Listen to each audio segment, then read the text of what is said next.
సాపాటు ఎటు లేదు పాటైనా పాడు బ్రదర్, రాజధాని నగరంలో వీధి వీధి నీది నాదే బ్రదర్. 1980ల నాటి ఈ పాట ఇప్పటికీ చాలా మందికి గుర్తుండే ఉంటుంది. ఉద్యోగాలు లేక పడుతున్న ఇబ్బందులను ఆ పాట ద్వారా రచయిత ప్రపంచానికి చక్కగా చాటి చెప్పారు. నాడు ఉన్నంత దౌర్భాగ్య పరిస్థితులు లేనప్పటికీ ఉద్యోగాల కల్పనలో ఏపీలో ప్రధానంగా రాజధాని అమరావతి పరిసర ప్రాంతాల్లోని యువతది ఇప్పుడు కూడా అదే పరిస్థితి. ఎదుగూరి సందింటి జగన్మోహన్ రెడ్డి అను నేను అంటూ ముఖ్యమంత్రిగా ప్రమాణ స్వీకారం చేసిన రోజున ప్రకటించిన సచివాలయ ఉద్యోగాలే తప్ప ఆ తర్వాత చెప్పుకోదగ్గ ఉద్యోగ అవకాశాలు యువతకు కల్పించలేదు. Job calendar ఊసేలేదు. ఫలితంగా ఏపీ రాజధాని అమరావతికి సమీపంగా ఉన్న ఎంతో మంది యువత ఉద్యోగాల కోసం ఎదురు చూస్తున్నారు.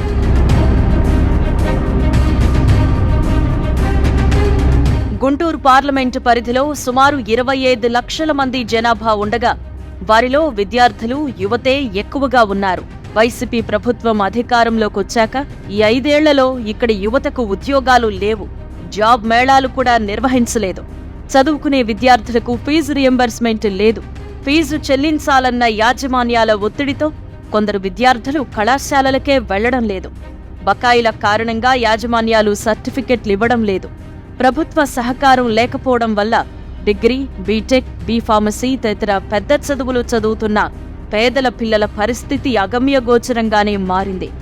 ఎన్నికలు వస్తున్నాయనగా ఫీజు బకాయిల్లో కొంత విడుదల చేసినట్టుగా ప్రకటించినప్పటికీ ఇంకా ఖాతాల్లో జమ కాలేదంటూ కొందరు తల్లిదండ్రులు ఆందోళన వ్యక్తం చేస్తున్నారు. తెలుగుదేశం కూటమి గుంటూరు పార్లమెంట్ అభ్యర్థి డాక్టర్ పెమ్మసాని చంద్రశేఖర్ తన పరిధిలోని యువత కష్టాలపై ఫోకస్ పెట్టారు. పార్లమెంటు పరిధిలోని 7 నియోజకవర్గాల్లోనూ పెద్ద పెద్ద చదువులు చదివి ఖాళీగా ఉన్న యువతీ యువతుల డేటా సేకరిస్తున్నారు. కూటమి ప్రభుత్వం అధికారంలోకొచ్చాక వారందరికీ ఉద్యోగాలు కల్పించేందుకు ప్రణాళికలు రచిస్తున్నారు. తొలి విడతలో కనీసం 1,00,000 మందికి ఉద్యోగాలు కల్పించడమే తన ధ్యేయమని ప్రకటిస్తున్నారు.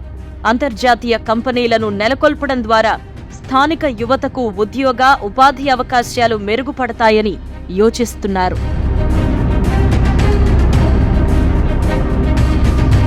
కూటమి అధికారంలోకొస్తే ఒక రకంగా గుంటూరు డబుల్ ఇంజిన్ పార్లమెంట్ అవుతుంది. మంగళగిరి ఎమ్మెల్యేగా గెలిస్తే నారా లోకేష్ ఖచ్చితంగా రాష్ట్ర ప్రభుత్వంలో కీలక స్థానంలో ఉంటారు. పెమ్మసాని ఎంపీగా గెలిచినా ఆయనకు ఎన్డీఏ కూటమిలో ప్రాధాన్యం ఉంటుంది. ఫలితంగా గుంటూరు డబుల్ ఇంజిన్ పార్లమెంట్లో యువతకు ఖచ్చితంగా ఉద్యోగ, ఉపాధి అవకాశాలు మెరుగుపడతాయి. అందుకు ఇదే నా హామీ అంటున్నారు డాక్టర్ పెమ్మసాని చంద్రశేఖర్. 1,00,000 ఉద్యోగాలు కల్పించడం తథ్యమంటున్నారు.